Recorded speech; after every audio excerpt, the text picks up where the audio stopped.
essa primeira escola, que no fim virou um filme para mim, né? Mas ela está dentro do meu corpo, dentro da minha alma, desde que eu entrei nela. É uma escola em São Paulo, assim, né? Nesse estilo de vida que a gente tem aqui, uma escola de classe média, num bairro, antes era um bairro mais nobre, hoje em dia é médio. E apesar de estar num contexto assim meio homogêneo, ele trata as pessoas. É uma escola que tenta olhar realmente para o ser humano, né? Para cada um. Então, assim, dentro desse contexto de São Paulo, e, enfim, metrópole, essa miscigenação, essa diversidade que a gente tem aqui, que eu acho que é uma das coisas mais preciosas que a nossa cidade tem, é possível ter um espaço comunitário em que a educação é vista na relação, né? É trabalhada na relação. E, na verdade, o Sementes, ele, enfim, a ideia de fazer esse filme, ela surgiu justamente porque eu percebi que a gente precisava conhecer um pouco mais sobre a nossa forma de se relacionar dentro de um espaço comunitário e que a gente chama, que é visto como um espaço educacional, e para parar de ficar importando coisas, né, que não tem muito a ver, métodos e enfim, teorias e não sei o quê, e que a gente sabe, é a gente que tem que saber descobrir como que a gente vai crescer junto, olhando para a nossa própria cultura, para a nossa própria identidade, que são várias também.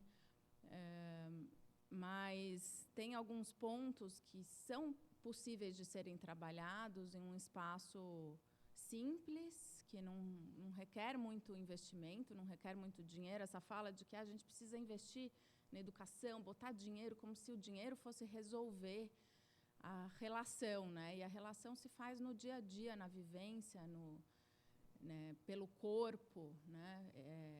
Ele não se faz investindo em dinheiro, aparatos, materiais, etc., importando, né, deixando o professor lá estudar não sei quantas horas de carga horária para aprender o Piaget, ou não sei o quê, as teorias, né, todas. Então, esse filme, na verdade, ele é bem angustiante, né? Ele realmente, sei lá, eu, pelo menos, todas as vezes que eu vejo, eu falo, ai, meu Deus, o que a gente faz com tudo isso? Que desespero, né? Mas eu acho que a gente precisa olhar também porque a gente tem, né, de coisa que é legal, assim, tem muita coisa, na verdade, né? Muita coisa no Brasil, muita coisa em outros lugares do mundo, e é impressionante a quantidade de filmes que existem hoje questionando os atuais paradigmas ou trazendo experiências positivas também, todas relacionadas à educação. Enfim, assim, uma coisa absurda. Quando eu comecei o Sementes foi em 2007, já existiam alguns. Assim, hoje em dia tem uma lista enorme. Então, eu acho que é interessante a gente ver como é que a gente tem pares, né? Acho que a gente tem o espaço. Hoje a Ana estava falando, né? Como ela tem sido chamada, e como no início, quando ela começou o trabalho, tinham pouquíssimas pessoas. Hoje em dia tem muita gente. Então acho que é importante a gente justamente olhar ter consciência através, né, desse olhar que esse filme traz, que é realmente avassalador, você pensar na educação como algo que esmaga as culturas locais, ter consciência, mas olhar para as nossas experiências positivas e se juntar a um grupo crescente de pessoas que estão querendo trazer outras possibilidades, né? Então, enfim, eu quero também, assim como o Luiz, ouvir vocês e participar mais da conversa, e para para quem nunca não conhece os Sementes ainda, só falando um pouquinho, os Sementes do Nosso Quintal, tem um site que fala um pouco sobre o filme. Eu lancei ano passado, não tenho distribuidor, provavelmente não vai ser lançado comercialmente, mas eu estou fazendo um DVD com material extra, porque eu tenho 500 horas gravadas, e estou fazendo um pouquinho de outros filminhos, e vou distribuir gratuitamente, e aí vou colocar online também esse semestre. Vou distribuir 3.000 DVDs. Então, é uma experiência muito para quem, enfim, está interessado no assunto e quem acredita que conhecendo experiências positivas a gente consegue se juntar e transformar. Em breve ele vai estar disponível. Tá? E a gente podia fazer uma exibição aqui também, né? Fazer uma conversa aqui.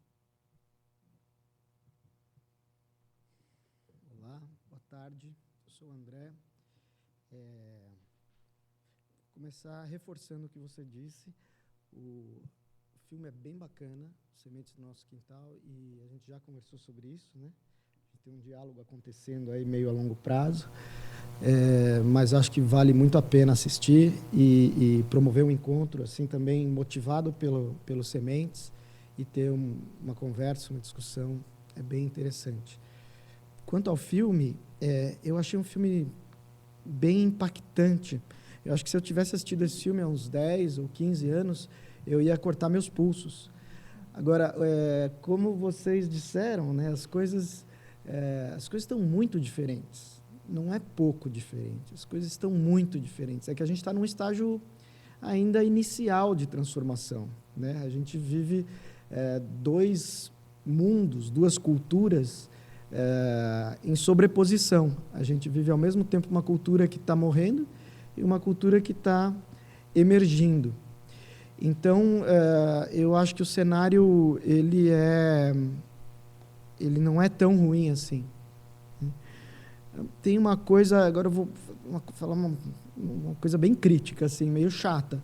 Tem uma coisa que me incomodou um pouco nesse documentário, embora eu acho que o argumento central é poderoso, é autêntico, né, é muito pertinente, muito impactante, mas eu senti, ainda que com algumas falas assim um pouco mais que relativizam isso um pouco mais, mas eu senti uma coisa meio demonizadora, né? Meio os bons contra os maus, assim, né? Do capitalismo e desse braço cultural do capitalismo que é a escolarização e que chega nos povos mais tradicionais e arrasa com a cultura e produz multidões de pessoas que seguem atrás de um sonho de enriquecimento e se transformam em multidões de empobrecidos, né? Então, esse raciocínio da coisa ruim, né, e negativa, monstruosa, que vem de fora, o estrangeiro que vem de fora e destrói a nossa tribo pacífica e bela, me parece um pouco inocente, assim, um pouco ingênua. A minha sensação é que, com perdão da expressão, o buraco é mais embaixo, sabe? Por mais que eu, dentro do meu trabalho com educação livre, vá nessa direção de um resgate de um modelo mais tribal, de formas mais ancestrais, de educação na aldeia, conectada com a experiência e com a vida, eu acho que a escolarização responde a anseios que a gente traz dentro da gente, cada um de nós.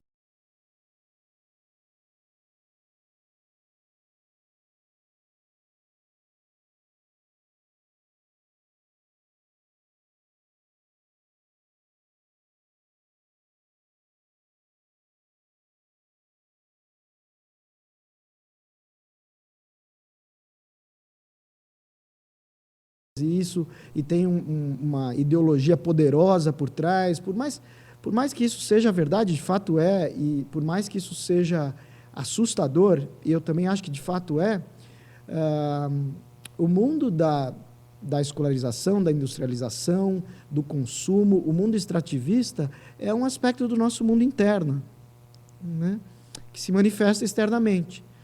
Então, se a gente tira de um filme como esse a lição de que, então, agora a gente vai combater os Yankees, os malditos Yankees, isso é meio bobo, né? Não estou falando que vocês estão chegando a essa conclusão, enfim, é uma viagem da minha cabeça, mas assim, a gente poderia, né, chegar a essa conclusão. Mas, na verdade, não é por aí. Talvez o que a gente tenha que fazer é, ao invés de tentar exterminar esse aspecto que foca muito na tecnologia, muito no extrativismo e no consumismo, ao invés da gente achar que a gente, então, vamos erradicar isso e deixar as culturas tradicionais viverem em paz, porque, afinal de contas, se eles estivessem absolutamente felizes e plenos e contentes com as suas vidas, isso não teria adesão, né? Não seria possível, a não ser que fosse a partir de algum tipo de guerra, uma guerra mais concreta mesmo, né? Então, na verdade, eu não acho que seja uma questão da gente voltar a formar tribos, né? Mas como que a gente integra dois paradigmas? Que não seja uma sobreposição, em que fica todo mundo meio perdido, meio desalojado, meio desenraizado, né? Mas uma integração propriamente dita, no sentido da gente resgatar formas de relação que sejam mais significativas, sem precisar todo mundo passar a tomar banho de água fria, né? Então, essa é a minha reflexão, e a gente depois continua. Eu sou a Ana, e eu tenho 3 filhos, e eu tenho os 3 filhos fora da escola. E quando eu assisti esse filme a primeira vez, foi uma alegria, porque, aliás, eu acho que o Guto é a primeira vez, meu filho mais velho, que participa de algum encontro que eu falo, então eu queria publicamente agradecê-lo por ter me desafiado a tirá-lo da escola. Foi ele que me obrigou, foi ele que começou tudo lá em casa. E aí, quando eu vi esse filme, eu entendi. Eu falei, nossa, esse cara sacou que ele estava no box, ali no tic-tac, e me pediu uma ajuda. E eu, como educadora, né, eu dei aula por 20 anos, aquilo me suou. Então, a gente tem uma prática nesses últimos 5 anos, e agora são as 2 pequenas que estão nessa também. Como eu vim dessa área da educação e como me interessa muito isso, eu tive que desenvolver um pensamento sobre isso, né? E uma prática, e aonde eu caminho hoje é entender que o ser humano é um ser biológico e cultural. Eu gosto muito do Maturana, sempre digo isso, porque realmente é um Humberto Maturana, né, o chileno, é um cara que me ajuda muito nos livros dele. E o que eu acho que tem acontecido, que eu acho que o André está certíssimo quando fala de que há algo em nós também que é isso, né? O que acho que tem acontecido é um desinvestimento tão grande no biológico e um superinvestimento num cultural, que a gente está muito afastado da gente mesmo. Então, a nossa prática fora da escola tem sido essa, como investir no biológico, como desinvestir no cultural desconectado do biológico, e daí eu trouxe, para isso ir ficando claro nessa prática, eu trouxe 3 vertentes para a nossa experiência lá em casa. Existe a parte física, né? Então, a escolarização detona biologicamente com o físico.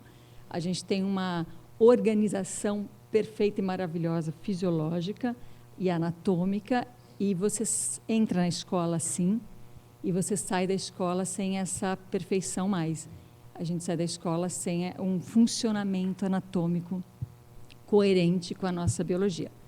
Então, essa é uma vertente que eu desenvolvo tanto em casa, em mim mesma principalmente, e nos trabalhos de mudança de paradigma, porque eu acho que é um dos pontos fundamentais. O outro ponto é emocional. Então, biologicamente, a gente tem um processo emocional que a gente vê em todas as crianças, de uma fluidez emocional. Então, as crianças não ressentem. As crianças não ficam estancadas, senão elas parariam de falar com os pais, porque os pais ofendem bastante os seus filhos e daqui a pouco eles estão dizendo eu te amo, porque eles não ressentem. E o adulto ressente.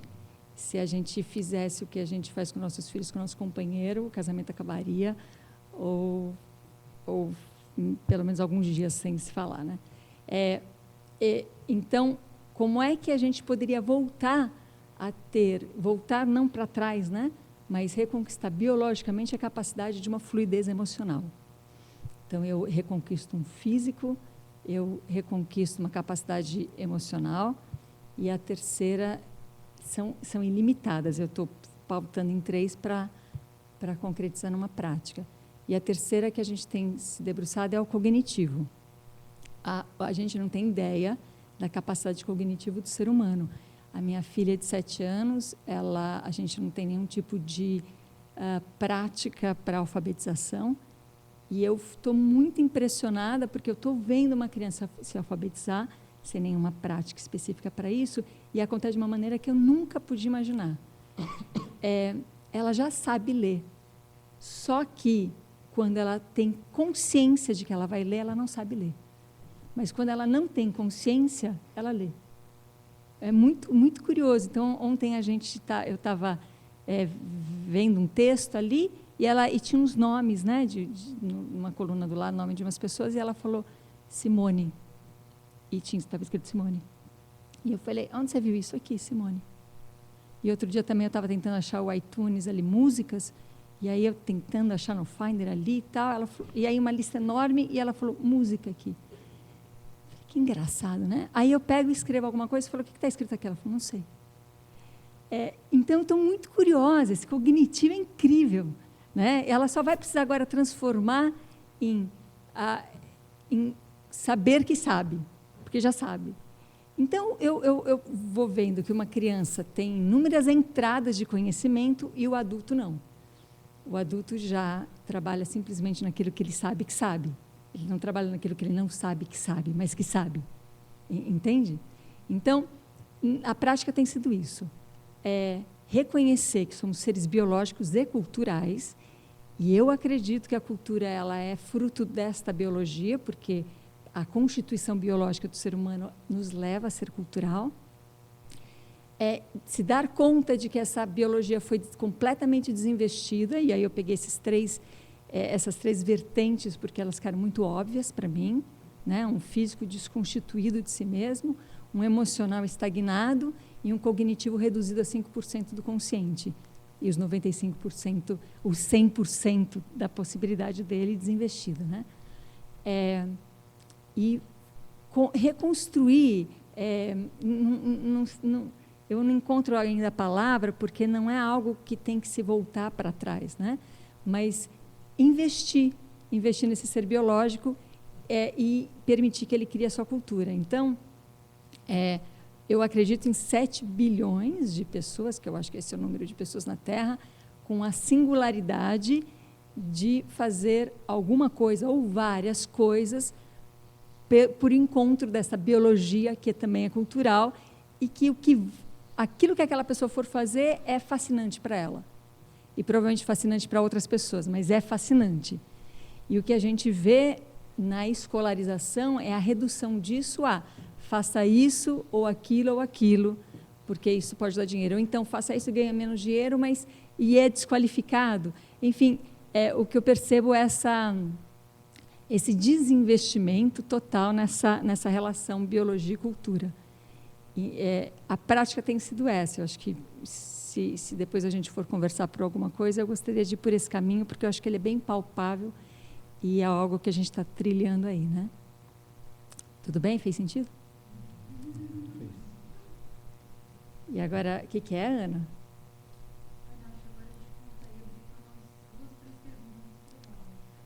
Porque eles vão oferecer um coffee, é isso, né? Aí a gente sai, toma um lanche.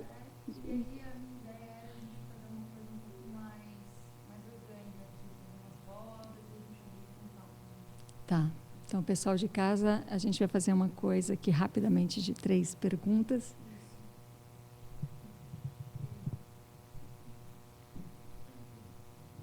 quer falar no microfone sem voz?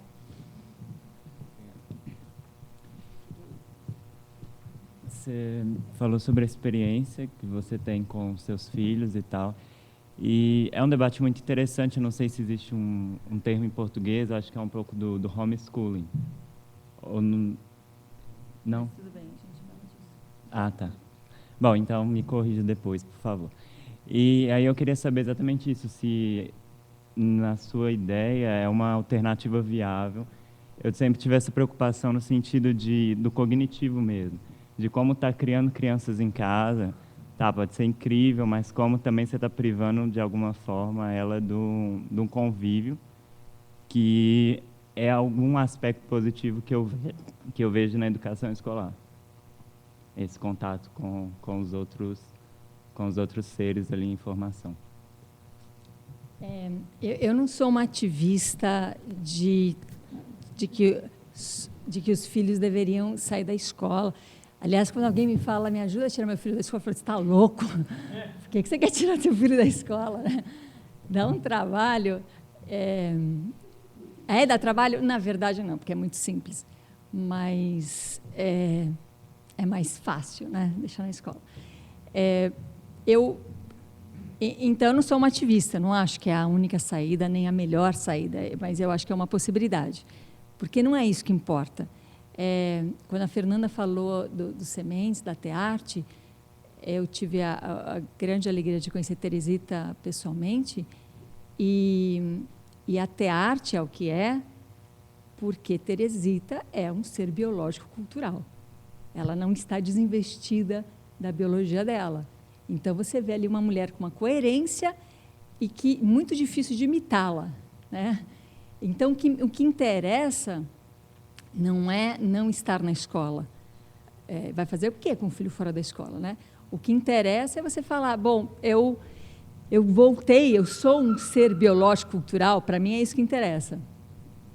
E a nossa possibilidade de fazer isso foi fora da escola. Quando o Guto me obrigou a tirá-lo da escola,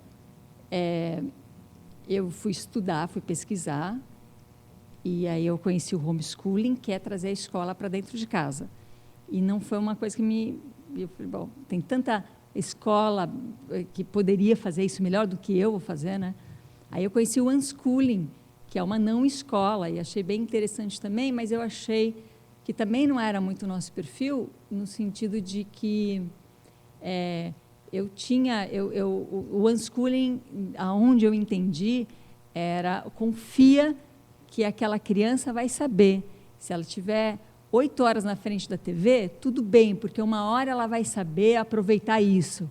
E eu acho que quando a gente está destituído da nossa biologia, a gente tem que estar um pouco mais protegido, porque qualquer coisa nos tira. Então, quando a André fala dessa algo em nós, que é aquilo, é verdade. Algo em nós desinvestido da nossa biologia, porque quando eu estou biologicamente reconstituída, talvez aquilo não queira mais. Então, se eu reconstituir a biologia, eu posso parar de querer certas coisas, né? Então, a gente não ficou nem com homeschooling, nem com unschooling. A gente criou a nossa metodologia. E o objetivo era esse. Era você... E o trabalho não era nele, o trabalho era em mim, né? O trabalho nele era um efeito. Eu teria que criar um ambiente que desse essa possibilidade. Então, eu comecei a fazer esse processo em mim. Eu tenho uma técnica específica que chama técnica Alexander, que eu sou professora dessa técnica, que me dá todo o apoio prático para isso, que faz essa reconstituição biológica no ser. Então, baseada nisso, eu fui criando essa condição. Quando eu comecei a ver o Guto reconectado com a biologia dele, falando com a voz própria, ele não estava falando com a minha voz, ele não estava me imitando, né? Ai, minha mãe me tirou da escola e agora deixa eu falar do jeito dela para dar contas, né, de ser uma pessoa fora da escola. Quando eu vi que ele tinha a própria voz dele, ele foi me surpreendendo, né, com as escolhas que ele foi fazendo e tal. Eu vi um cara que até então não tinha amigos na escola, ou amigos mais constantes, para um cara que tinha muitos amigos. Falei, caramba, achei que fosse ao contrário, achei que ele fosse perder este lado, entre aspas, social. Porque, na verdade, o processo escolar deste olhar via Humberto Maturana é antissocial, não é social. Porque ele diz que o social é fundado no amor, e o amor é a aceitação incondicional da existência do outro do seu lado. E aí, na escola, a gente não tem essa aceitação incondicional. Você é aceito porque você vai bem na escola, ou porque você está naquela turma, ou a coisa é bem condicionada. Se tem comparação, se tem julgamento, não é uma aceitação incondicional. Então, é um processo antissocial. Então, a gente fala assim, que bom que a escola dá essa possibilidade social. Não, a escola dá a possibilidade de você viver antissocialmente e lidar com isso, né? E ter um manejo com isso. Então, esse não foi... O mais interessante é isso, tudo que eu pensei sobre estar fora da escola foram preocupações de quem estava pensando ainda na escola, na comparação. Quando eu vivi aquilo, eu vi que era outro assunto, né? Não tem nada a ver com o que eu pensava antes. E essa era uma das questões. Não acontece dessa maneira, né? Porque não me interessa sair da escola.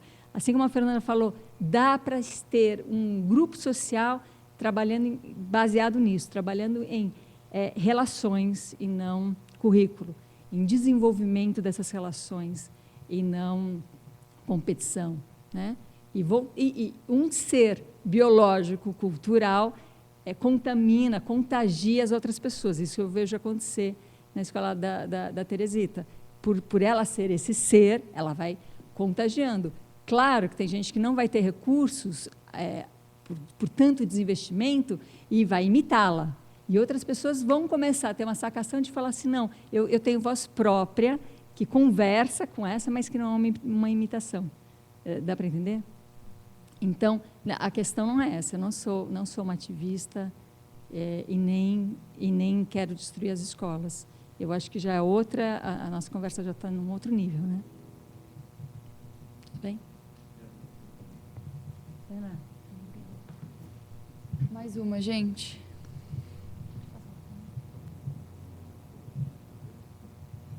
Meu nome é Penélope. Eu tenho 3 filhos também fora da escola, como a Ana falou. Eu tenho algumas dificuldades ainda em encontrar esse meio termo que o André colocou. Então, assim, a gente tem... nossa cultura brasileira não é uma cultura originária, vamos dizer assim, né? Nós somos um misto de diversas culturas. Então, eu não posso voltar para algo que eu nunca tive, né? No caso, lá em casa, eu nunca tive uma cultura original. Eu vim de uma cultura ocidental, né? Eu sou uma cultura ocidental. Meus filhos também, né? Então, quando eu tirei eles da escola, a minha maior dificuldade era para onde que eu vou, né? Então, assim, o que eu quero? E uma dúvida que me vem é justamente o encontro desse equilíbrio entre, eu tenho essa cultura um pouco ancestral que eu posso resgatar, mas eu também quero chuveiro quente no frio, né? Então, assim, como eu poderia encontrar esse equilíbrio sem destituir outras pessoas da possibilidade de se encontrarem também na cultura, né? Então, porque eu percebo assim que a gente tem uma tendência a achar que o nosso meio é o melhor, assim como muitas pessoas aqui em São Paulo, né? Eu vejo que tem a tendência de achar que ter um certo padrão de vida ou, enfim, um determinado estudo, ou se você não tem um mestrado, quem é você? Enfim, várias categorias que tentam colocar como ideais. E, no fundo, eu acho que isso você só perde, né, no sentido de achar o outro, né? Biologicamente, quem é essa pessoa? Né? Então, assim, como que eu poderia encontrar esse equilíbrio entre quem eu sou, quem meus filhos são, quem é essa cultura paulistana, né? Ou teria que fugir daqui, sabe? Ir para, sei lá, para uma outra comunidade. Então, assim, eu estou ainda nesse dilema de, assim, quem somos nós mesmo, hoje, em São Paulo? Deu para entender?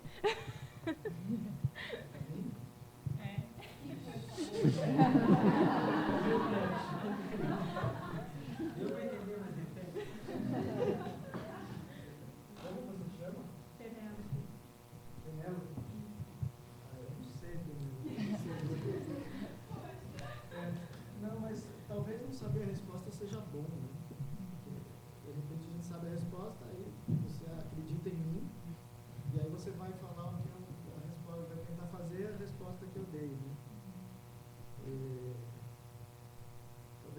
esteja vivendo esse momento histórico de descobrir como fazer, como é que a gente articula essas coisas. A escola tradicional tem vários problemas, né? Todos nós já estamos cansados de saber desses problemas, de massificar, de encaixotar. Eu tenho pensado numa modalidade que é de...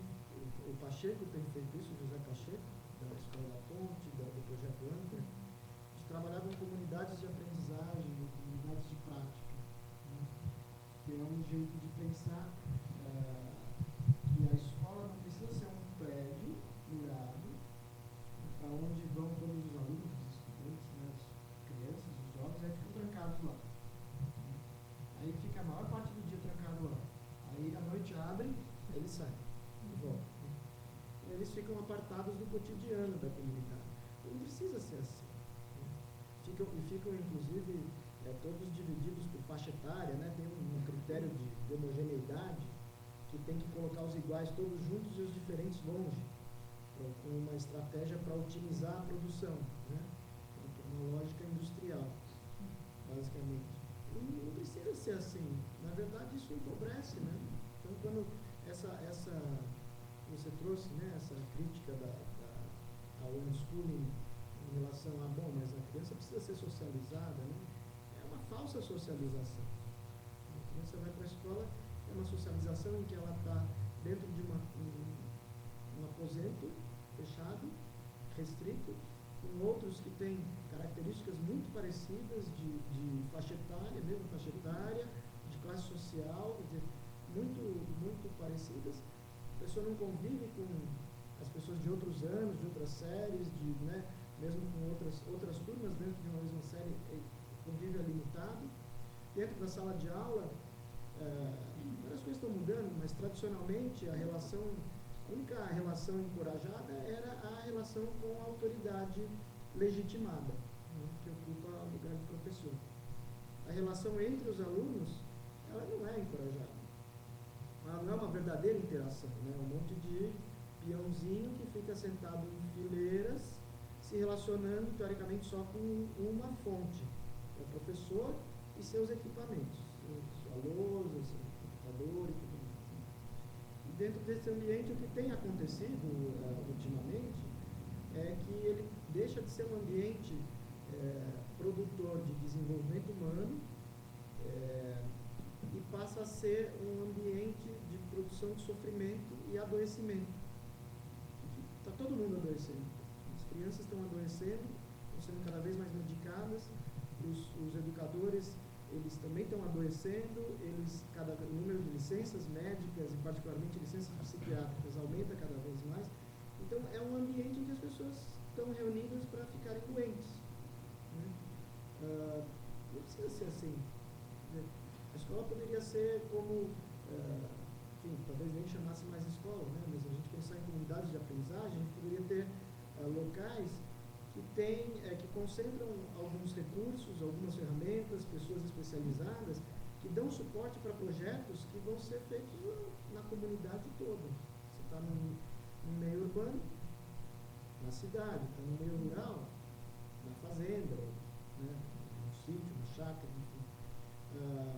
E aí, que hoje são os professores, eles poderiam atuar como mentores, como consultores de projetos, e esses projetos envolver diferentes atores dentro daquela comunidade, né? Então, não tem por que ficar só crianças da mesma idade fazendo o mesmo projeto. Você pode ter um velho, você pode ter um jovem adulto, um adolescente, uma criança novinha, porque as pessoas têm condição de contribuir a partir do lugar onde elas estão, né? Agora, isso é uma coisa embrionária, não está acontecendo. Acho que o lado bom de eu não ter uma boa resposta para te dar é que você pode assumir um protagonismo. Porque se eu tenho uma ótima resposta para te dar, aí você leva como uma receita e você vai ficar tentando botar em prática, né? E aí, de repente, vai ficar, mas não dá certo, eu não sei, mas aqui é o André, ele é muito inteligente, então dá certo. Mas eu trago aqui, eu não consigo, E aí vira aquela coisa escolarizada da baixa autoestima, do desempoderamento, né? Então, o bom é que assim, você pode protagonizar esse processo. Por outro lado, um processo que acho que eu vejo que a abordagem que a Ana Tomás traz é muito precioso, porque ela foca bem nesse trabalho interno, né? Da desescolarização, não no sentido de tirar da escola, mas no sentido de você se conectar internamente com coisas que estão desconectadas, né? Então, além desse processo, que é um processo de crescimento que, à medida que você se desenvolve, os seus filhos se desenvolvem junto, né? Além disso, você não precisa estar sozinha nisso, né? Você não precisa. Então, todos nós aqui, os 4, estamos envolvidos em diferentes caminhos, mas com esse mesmo sonho, essa mesma aspiração, esse mesmo propósito, né? Então, hoje, eu acho que vale muito a pena você protagonizar o seu processo, por outro lado, se plugar a comunidades e pessoas que também estão tentando encontrar suas respostas de como articular esses dois paradigmas, e criar ao mesmo tempo uma história que é sua, que serve muito para você, que você gerou, e que também tenha uma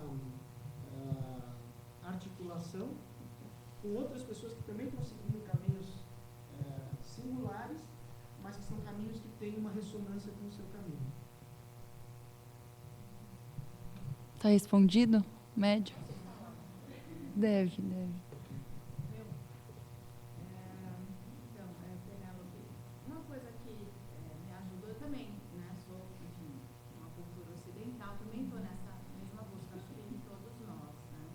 Uma coisa que realmente me ajudou e que eu tive esse espaço na primeira infância, e hoje, refletindo sobre isso, que eu acho que é fundamental, é um espaço de silêncio e contemplação, sabe? Esse espaço da gente se olhar, eu acho que é fundamental nessa busca, para que a gente primeiro se conheça, né? Conheça o nosso ritmo, é aquela história eu vou sei lá para onde, para se encontrar, não precisa ir para não sei onde, né? A gente se encontra aqui dentro. Eu acho que o silêncio e a contemplação são fundamentais e está faltando muito hoje em dia na nossa vida. Na Tearte eu tive esse espaço, realmente, assim, na minha família eu tive esse espaço. E esse espaço se deu na natureza. Para mim foi fundamental, assim, o contato com a natureza, a vivência da natureza foi uma coisa, assim, tanto que a vida inteira eu sempre disse, quando me perguntavam, mas qual é a sua religião? Depois eu fui estudar numa escola católica, tá? A minha religião é a natureza. Eu sempre disse isso de uma forma muito espontânea e é verdade, assim, para mim é isso mesmo. Então, eu acho que se os seus filhos, você, etc., todos nós, né, tivermos esse espaço de silêncio, de contemplação, de convívio com a natureza, eu acho que é mais fácil de chegar nessa aproximação, nessa coerência, né, do ser biológico e cultural. Sei lá, pelo menos para mim, isso aconteceu, assim, só contando rapidamente, é engraçado que eu saí da Tearte, todo mundo me pergunta até hoje, quando eu vou nos debates, mas o que faz uma pessoa que estuda na Tearte? Vai para onde depois, né? Vai para qualquer lugar, né? Eu acho que se você teve alguma oportunidade né, de estar num espaço em que você tem o seu próprio espaço, é muito mais fácil depois de você ter um espírito crítico, saber o que funciona para você, o que não funciona, com quem você quer estar, né? Quais são os assuntos que te interessam. E mesmo assim, mesmo eu tendo esse primeiro espaço, eu fui parar numa escola católica que passou um rolo compressor em cima de várias coisas, mas eu conseguia escapar. Eu conseguia fugir para a floresta que tinha em volta da escola, eu conseguia pular o muro, eu conseguia ir para espaços que tinham significado para mim. E mesmo assim, eu fui parar numa faculdade de Direito e Letras. Letras eu amava, Direito não tinha nada a ver comigo, eu trabalhei como advogada, fiquei doente, mas eu consegui me reencontrar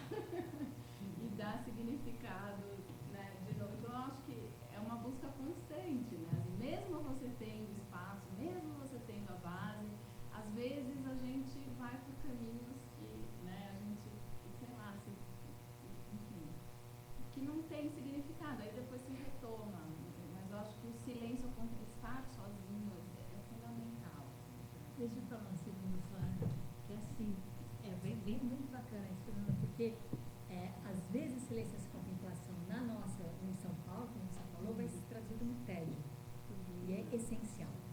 Então, quando o Guto sai, a gente fez um projeto para ele sair da escola, 70% eu colocava ele em TED. Eu não sei se você lembra disso, mas ele não podia, ele não tinha acesso à TV livre, ele não tinha acesso ao computador livre, não tinha acesso ao videogame livre. E vai fazer o quê? Eu falei, não sei. Não tem nada a fazer, não tem nada a fazer. Aí ele assim, não, tô ótimo, mãe, não precisa voltar para a escola, tô ótimo. Não tem o que fazer, não tem o que fazer. Não tem. E daqui a pouco, tinha um monte de coisa para fazer, mas aquilo surgiu de um tédio e eram coisas verdadeiras. Então, hoje também com as pequenas que não foram escolarizadas, porque nunca tiveram essa vivência, mas estão numa cultura que tem a coisa do entretenimento, né? Brinca comigo, essa coisa, né, que a mãe hoje em dia, a boa mãe é aquela que se descabela e vive para os filhos, né? Aí em casa não, em casa é o tédio que impera. Então, a gente está, seja em qualquer situação, né? Não tem o que fazer. Eu falei, não tem o que fazer. Está chovendo, não pode ligar a TV, não. Então não tem o que fazer. Não tem o que fazer. E fica 5 minutos depois, porque elas não estão, o Guto demora 5 meses. Elas, 5 minutos depois, estão fazendo uma brincadeira genial. Mas porque eu aguentei internamente em mim esse silêncio, essa contemplação, que vai traduzir